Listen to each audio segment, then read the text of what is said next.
Bismillahirrahmanirrahim. Assalamualaikum warahmatullahi wabarakatuh. Selamat datang kembali di channel saya, Lamsyah Nur Seha. Kali ini saya akan mencoba mengulas tentang moderasi beragama. Oke, sebelum saya menjelaskan banyak hal tentang moderasi beragama, saya mencoba untuk mengulas sedikit bahwa bangsa Indonesia adalah bangsa yang majemuk, baik dalam suku, bahasa, budaya, maupun agama. Terdapat lebih dari 600 suku dan lebih dari 500 bahasa yang tersebar di berbagai pulau besar dan kecil yang jumlahnya mencapai 1.700 pulau. Dalam hal agama, di Indonesia terdapat agama-agama besar dunia yang tumbuh subur dan para pemeluknya hidup berdampingan secara damai. Hingga saat ini, terdapat 6 agama besar yang diakui sebagai agama resmi dan sah untuk dipeluk oleh warga negara Indonesia. Ada agama Hindu, agama Buddha, Islam, Katolik, Protestan, dan Konghucu. Di samping 6 agama resmi tersebut, terdapat pula ratusan aliran kepercayaan lokal yang eksistensinya dilindungi oleh pemerintah. Itulah mengapa menyebut Indonesia sebagai the meeting place of world religions. Sekalipun demikian, perbedaan dan keagamaan itu tidak membuat bangsa Indonesia terpecah belah dan bermusuhan. Mereka, kita, menghormati dan menghargai, bahkan bersatu mengusir penjajah dari bumi Nusantara.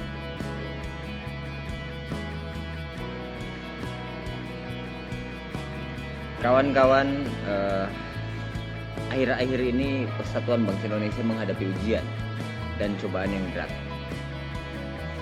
Radikalisme, intoleran, dan saling menghujat bermunculan dan terus meningkat dari waktu ke waktu. Di kalangan umat beragama kita sering mendengar adanya sikap saling kafir mengkafirkan, lalu ujaran-ujaran kebencian bermunculan di mana-mana.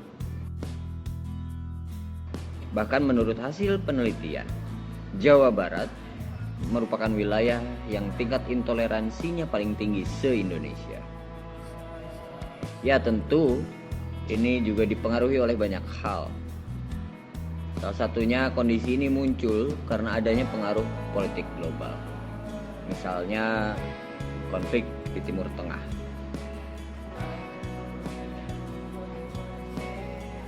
Sementara itu, kondisi nasional pun tidak kalah besar pengaruhnya. Misalnya masih merajalelanya korupsi, ketimpangan sosial, tidak adanya perlindungan hukum bagi kaum-kaum yang lemah, rivalitas antar berbagai aliran keagamaan. Semua ini menjadi ancaman bagi persatuan bangsa yang jika dibiarkan berlarut-larut akan menyebabkan terkoyaknya persatuan bangsa dan runtuhnya negara kesatuan Republik Indonesia. Karenanya, bangsa Indonesia harus kembali kepada jati diri sebagai bangsa yang toleran, ramah, dan hidup berdampingan secara damai. Dalam bidang kehidupan beragama, seluruh pemeluk agama-agama harus mengembangkan pemahaman sikap moderat dalam beragama. Kawan-kawan, ada 5 prinsip moderasi beragama. Yang pertama, wasatiyah. Istilah ini berasal dari bahasa Arab yang artinya sikap tengah, tidak ekstrim ke kanan, tidak ekstrim ke kiri, tidak berpihak secara berlebihan kepada individu dengan mengorbankan masyarakat, dan tidak mementingkan masyarakat dengan mengorbankan individu. Wasatiyah menaruh perhatian yang besar terhadap hak-hak individu, hak-hak yang setara juga perhatiannya terhadap hak-hak masyarakat. Wasatiyah memberikan perhatian yang tinggi terhadap kehidupan dunia, setara dengan perhatiannya terhadap kehidupan akhirat. Wasatiyah memberikan perhatian yang besar kepada kesolehan ritual, setara dengan perhatiannya kepada kesolehan sosial. Wasatiyah mementingkan kehidupan sejahtera di dunia dan keselamatan di hari akhirat. Tidak mengejar kehidupan duniawi seraya mengabaikan kehidupan ukhrawi. Allah Subhanahu wa taala berfirman dalam surat Al-Qasas ayat 77. Artinya begini. Dan carilah pada apa yang telah dianugerahkan Allah kepadamu. Apa itu? Kebahagiaan negeri akhirat. Dan janganlah kamu melupakan bahagianmu dari kenikmatan duniawi. Dan berbuat baiklah kepada orang lain sebagaimana Allah telah berbuat baik kepadamu. Dan janganlah kamu berbuat kerusakan di muka bumi. Sesungguhnya Allah tidak menyukai orang-orang yang berbuat kerusakan. Dalam rasionalisme liberal dan tekstualisme literal, artinya wasatiyah tidak menghalalkan rasionalisme, tetapi tidak berpijak kepada nas secara kokoh. Sebaliknya, moderasi beragama juga tidak mengabaikan nas dan hanya mengandalkan rasionalisme. Ya. Moderasi beragama meyakini bahwa jalan tengah ini adalah jalan yang terbaik.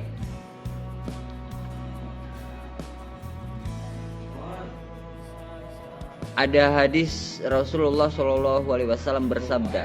Ini hadis riwayat Tirmidzi dan Ahmad. Tengah-tengah itu adalah adil. Kami jadikan kamu satu umat yang tengah-tengah, yang terbaik. Dengan demikian, moderasi beragama menciptakan keseimbangan dalam semua aspek kehidupan individu dan masyarakat, jasmani dan rohani, kesalehan ritual dan kesolehan sosial, serta kebahagiaan dunia dan kebahagiaan akhirat. Selanjutnya, prinsip yang kedua adalah tasamuh. Apa itu tasamuh? Toleran. Moderasi beragama meyakini bahwa perbedaan adalah sunatullah. Manusia yang berjumlah miliaran orang ini tidak ada yang sama. Kalaupun ada yang disebut dengan orang kembar, tetap saja ada ciri-ciri tertentu yang membedakan mereka. Perbedaan itu tidak saja berkaitan dengan sosok lahiriah, tetapi menyangkut banyak sekali hal. Dari mulai suku, bahasa, selera, keahlian, adat istiadat, bahkan agama. Semua ini merupakan bukti kekuasaan Allah Subhanahu wa taala. Al-Quran menyatakan, dan di antara tanda-tanda kekuasaannya ialah menciptakan langit dan bumi dan berlain-lain bahasa dan warna kulit. Sesungguhnya pada yang demikian itu benar-benar terdapat tanda-tanda bagi orang-orang yang mengetahui. Ini dalam Quran surat Ar-Rum ayat 22. Perbedaan dan keanekaragaman ini tidak dapat diingkari atau dihilangkan, sebab hal itu merupakan kehendak Allah Subhanahu wa taala. Al-Quran menyatakan, sekiranya Allah menghendaki, niscaya kamu dijadikannya satu umat saja. Tetapi Allah hendak menguji kamu terhadap pemberiannya kepadamu. Maka berlomba-lombalah berbuat kebajikan. Hanya kepada Allah lah kembali kamu semua. Lalu diberitahukannya kepadamu apa yang telah kamu perselisihkan itu. Itu dalam Quran surat Al-Maidah ayat 48. Karena itu kita dapat menyaksikan misalnya adanya ribuan tafsir Al-Quran yang berbeda-beda satu sama lain, sekalipun Al-Qurannya satu.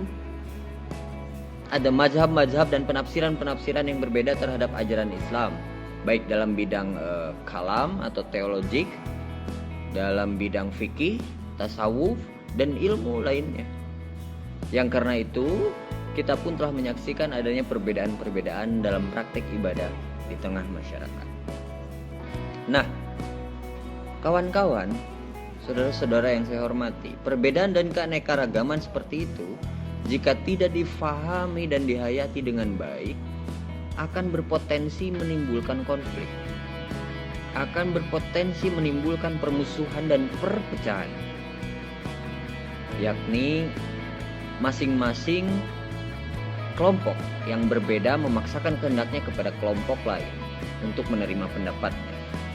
Karena itu, moderasi beragama tidak pernah memaksa seseorang atau pihak manapun untuk sama dengan dirinya. Ya. Jadi moderasi beragama meyakini bahwa di balik perbedaan-perbedaan itu terdapat hikmah yang sangat besar. Antara lain adanya banyak alternatif dalam menyelesaikan persoalan dan menjadikan kita semua memiliki wawasan yang luas. Rasulullah SAW pernah bersabda, perbedaan di kalangan umatku adalah rahmat. Kan begitu. Ya. Jadi moderasi beragama meyakini bahwa jalan menuju kebenaran tidaklah satu, tapi banyak. Moderasi beragama berupaya menjadi jembatan yang menghubungkan perbedaan-perbedaan dengan pengembangan faham dan sikap moderat, sehingga terbentuk kondisi dan budaya yang toleran, damai, ramah, dan penuh pengertian. Selanjutnya prinsip yang ketiga, kawan-kawan yang saya hormati, prinsip yang ketiga adalah musyawarah, kesetaraan dan kesejajaran. Sekalipun manusia diciptakan oleh Allah Subhanahu wa taala sebagai makhluk yang terbaik, ahsani taqwim, namun ia tetap memiliki banyak kelemahan dan keterbatasan ilmunya. Kekuatannya terbatas, usianya pun terbatas, dan seterusnya. Yang demikian ini merupakan kehendak Allah. Ya. Selain itu, Allah Subhanahu wa taala juga menciptakan manusia berbeda satu sama lain. Dan di tengah perbedaannya tersebut, setiap orang memiliki kelebihan dan kekurangan. Karenanya, seseorang tidak boleh menganggap dirinya lebih tinggi, lebih pandai, lebih mulia dibanding orang lain. Ya. Bahkan Rasulullah SAW bersabda, ketahuilah bahwa tidak ada keutamaan bagi orang Azam di atas orang Arab, juga bagi yang berkulit merah di atas yang berkulit hitam, atau bagi yang berkulit hitam di atas yang berkulit merah, kecuali dengan sebab ketakwaannya. Ini dalam hadis riwayat Ahmad ya kalau tidak salah. Dinyatakan sahih juga oleh Syekh Albani dalam As-Sahihah. Kawan-kawan yang saya hormati, moderasi beragama berpegang kepada prinsip egaliter dan tidak diskriminatif, yakni pandangan dengan sikap yang mendudukkan manusia sama dan sejajar. Jadi bagi egaliter tidak ada suatu ras atau etnik yang lebih mulia daripada ras dan etnik lainnya. Maka dalam hal ini keyakinan dan pendapat moderasi beragama meyakini bahwa semua orang bisa salah dan bisa benar. Karena itu, moderasi beragama tidak membenarkan sikap menang sendiri, menganggap diri paling benar, paling baik, dan mutlak-mutlakan. Sepanjang suatu pendapat didasarkan pada ijtihad manusia, maka hasil ijtihadnya bisa benar, bisa pula salah. Jadi bagi moderasi beragama yang pasti benar dan mutlak benar hanya Allah Subhanahu wa taala. Jika seseorang menganggap pendapatnya pasti benar dan mutlak benar, berarti ia telah menundukkan dirinya sama dengan Allah Subhanahu wa taala. Kawan-kawan yang saya hormati, sejauh yang dapat dilakukan oleh manusia adalah meyakini dan bukan memastikan. Karena itu, semua orang harus saling menghormati dan menghargai pendapat orang lain. Ya. Salah seorang ulama besar Muslim, Ibnu Hajar Al-Haytami mengatakan, saya yakin pendapat saya benar, tetapi memiliki kemungkinan salah. Dan saya yakin pendapat Anda salah, tetapi memiliki kemungkinan untuk benar. Sementara itu, ada filosof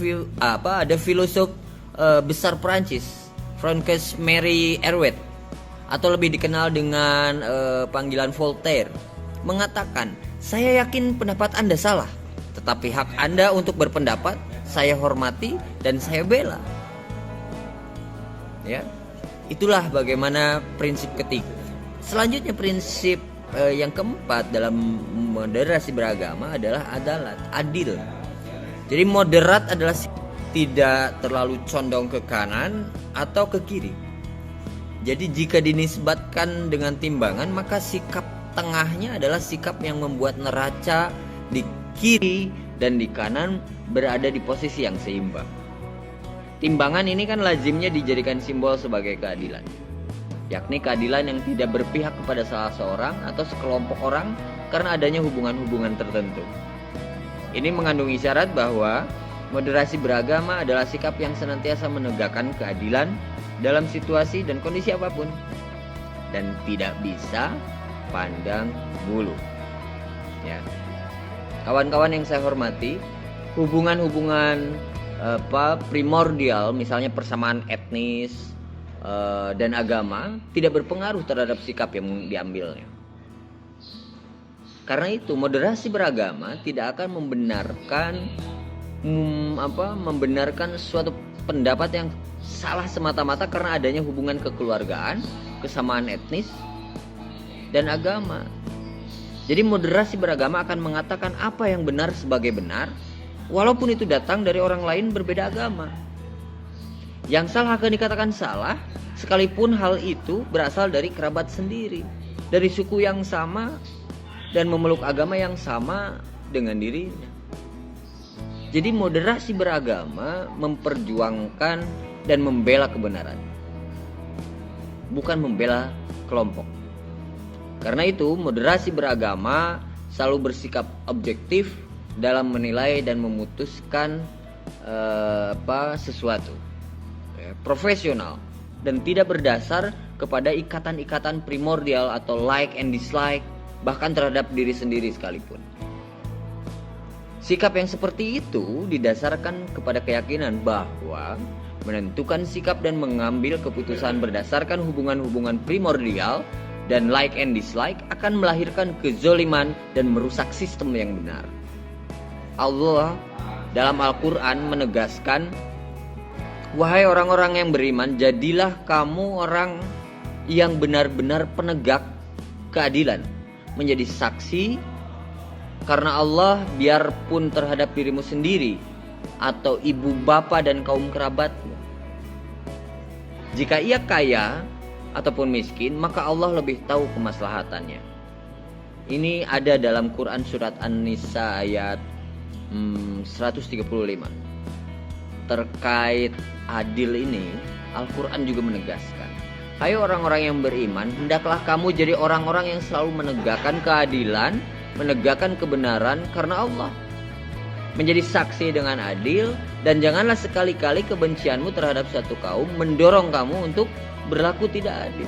Berlaku adillah, karena adil itu lebih dekat kepada takwa. Nah, ini dalam surat Al-Maidah ayat 8 ya.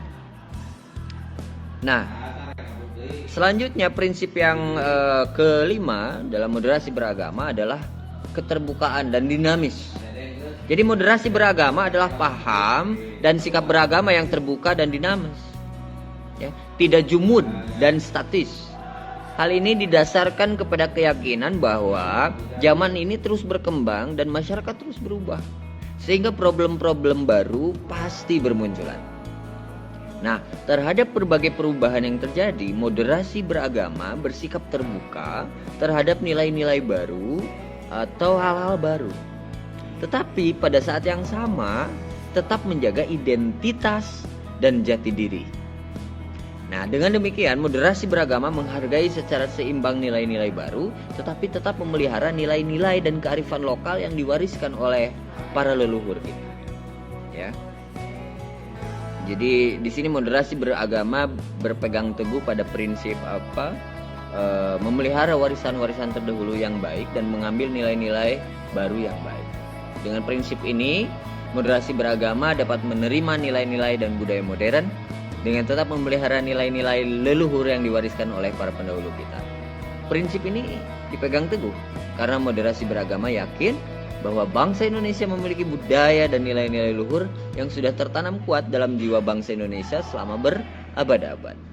Ya, kawan-kawan yang saya hormati, dengan berpegang teguh kepada nilai-nilai luhur, bangsa Indonesia tidak akan larut dalam arus modernisasi sehingga kehilangan jati diri, tetapi juga tidak menentang nilai-nilai baru dan modern sehingga menjadi bangsa yang jumud dan anti modernisasi.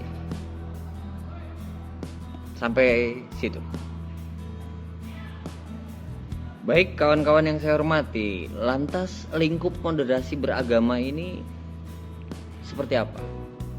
Jadi moderasi beragama meyakini adanya tadi ya, pluralitas dan perbedaan-perbedaan agama maupun budaya, baik yang ada di lingkup nasional maupun lingkup global.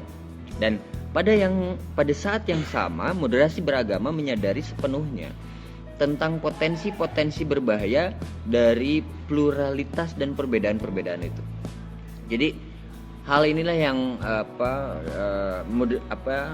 yang disebutkan bahwa moderasi beragama berupaya dengan sungguh-sungguh untuk mengembangkan dan mengimplementasikan nilai-nilai yang ada dalam moderasi beragama di semua lingkup dan level.